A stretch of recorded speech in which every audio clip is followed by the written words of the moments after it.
இந்த மோடி ஆதிக்கம் முடியலாம்.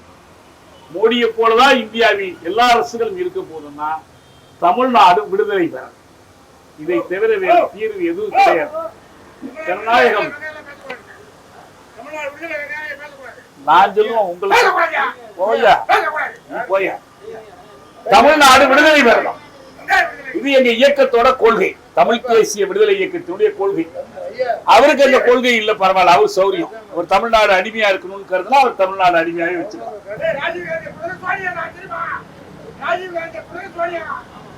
முடிங்க அவரு ஐயா, நீங்க பேசும்போது பேசுறீங்க. நீங்க என்ன பேசுறீங்க? நீங்க பேசுறது இதாங்க மோடியிசம். அவங்க என்ன வேணாலும் பேசுவாங்க. அழைச்சிட்டு போங்க, அவரை அழைச்சிட்டு போங்க. அவர் யாரு அழைச்சது? கூட்டு போவாங்க. அவரை கூட்டு போங்க. மன்னிக்கும் அவரை கூட்டு போங்க. ஐயா ஜனநாயகம் நாடு காசு அதுக்கு தான் வந்திருக்கீங்க.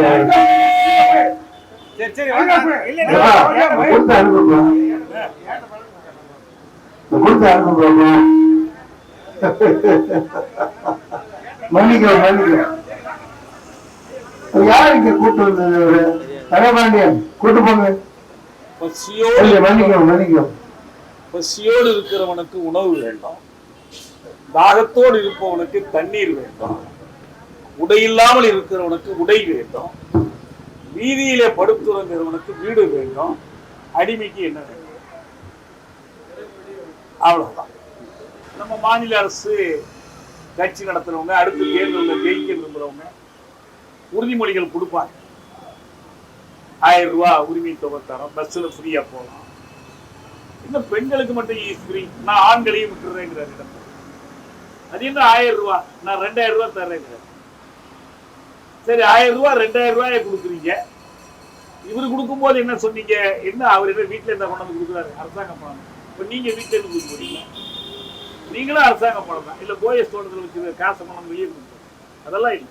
ஆனா இங்க யாரு பணம், அரசாங்க பணமா இல்லையாங்கிறது முக்கியம் அல்ல.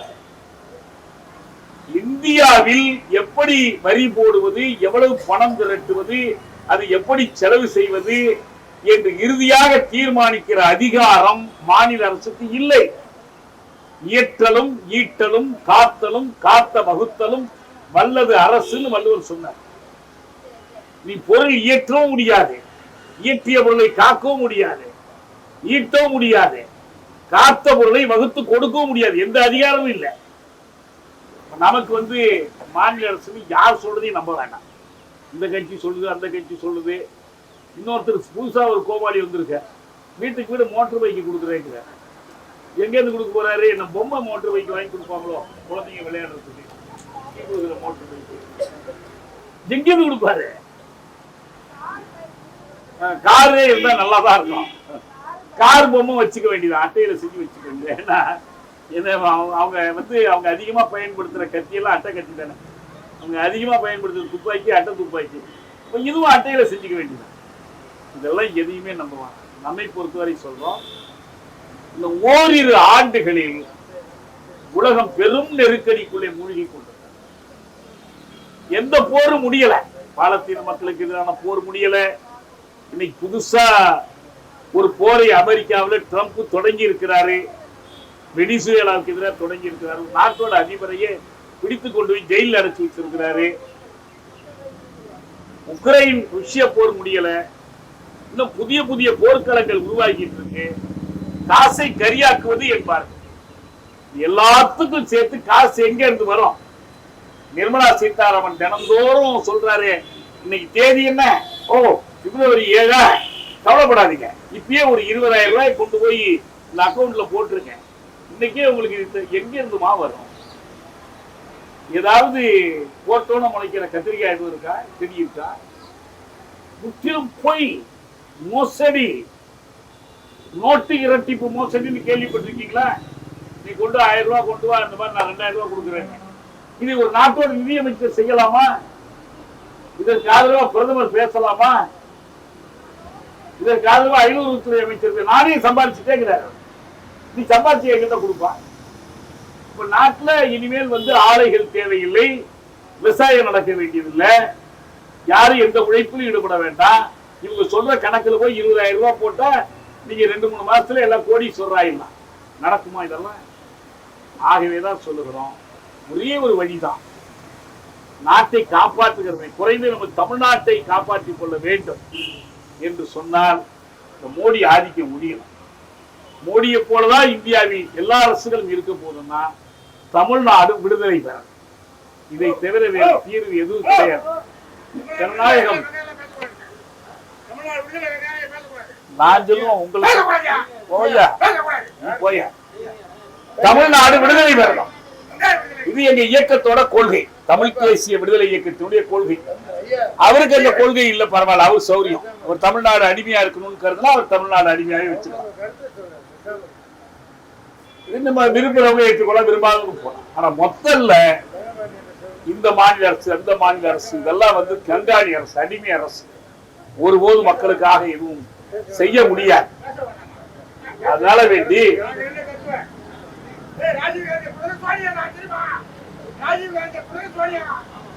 முடிங்க அவரு ஐயா, நீங்க பேசும்போது பேசுறீங்க, நீங்க என்ன பேசுறீங்க, நீங்க பேசுறது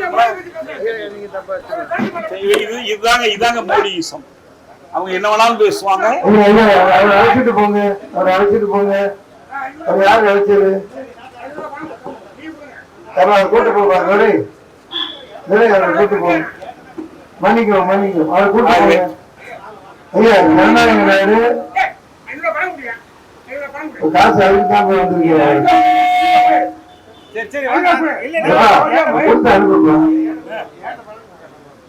கொடுத்து அனுப்புங்க. மன்னிக்கும் யார் இங்க கூட்டு வந்தது? தனபாண்டியன் கூட்டு போங்க. மன்னிக்கும். பசியோடு இருக்கிறவனுக்கு உணவு வேண்டும், தாகத்தோடு இருப்பவனுக்கு தண்ணீர் வேண்டும், உடையில்லாமல் இருக்கிறவனுக்கு உடை வேண்டும், வீதியிலே படுத்துறவனுக்கு வீடு வேண்டும், அடிமைக்கு என்ன வேண்டும்? அவ்வளவுதான். அதான் காரணம், வேற ஒண்ணும் இல்லை. இல்ல நம்ம அடிமையா இல்ல, நம்ம விருப்பம் போல இருக்கிறோம். நம்ம அரசுகளே அடிமை அரசுகள் தான். இப்ப நம்ம எங்க இருந்து இருக்க முடியும்?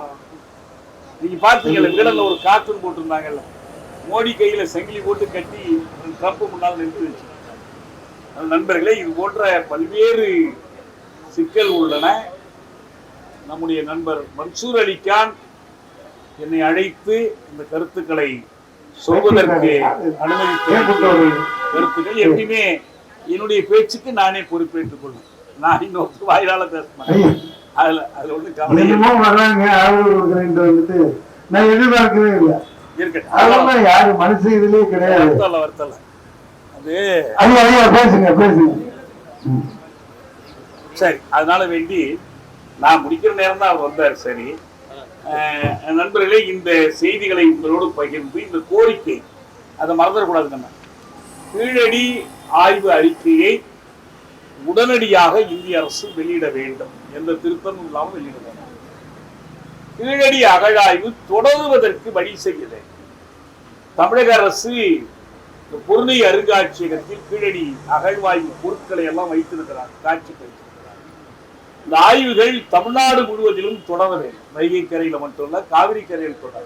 அதோடு சேர்த்து நாங்கள் என்ன கோரிக்கை வைக்கிறோம்னா, ஐயா, குமரி கண்டம், அதாவது லெமோரியா கண்டத்திலையும் பரிசோதனைகள், கடலாய்வு அறிஞர்கள், நீர்மூழ்கி கப்பல் வச்சு உடனடியாக செய்யணும். அது தமிழ்நாடு அரசு சார்பில் செய்யணும். அந்த அனைத்தும் தமிழ்நாடு அரசுக்கு கீழே அதை கொண்டு வரணும் அப்படிங்கிறோம்.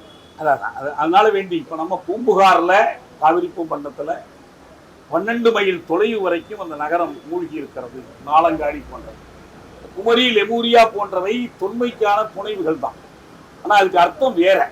கடல்ல கொஞ்சம் மூழ்கி இருக்கு. இந்தியா இலங்கை ஒரே நிலப்பகுதியா இருந்துச்சு, இன்னைக்கு இடையில கடல் வந்துருச்சு. எல்லா ஆய்வுகளும் செய்யப்படணுங்கிறது. இன்னைக்கு என்ன நிலைமைன்னா, அறிஞர்கள் கேட்டால் போதாது, அறிவியல் வல்லுநர்கள் கேட்டால் போதாது, கட்சிகள் கேட்கணும், பொதுமக்கள் கேட்கணும். அதன் மூலமாகத்தான் உண்மைகளை நாம் வெளியே கொண்டு வர முடியும். எனவே இந்த கோரிக்கைகளுக்கு என்னுடைய ஆதரவை தெரிவித்து போராட்டம் தொடரட்டும் என்று கூறி விடைபெறுகிறேன். நன்றி, வணக்கம். நன்றி.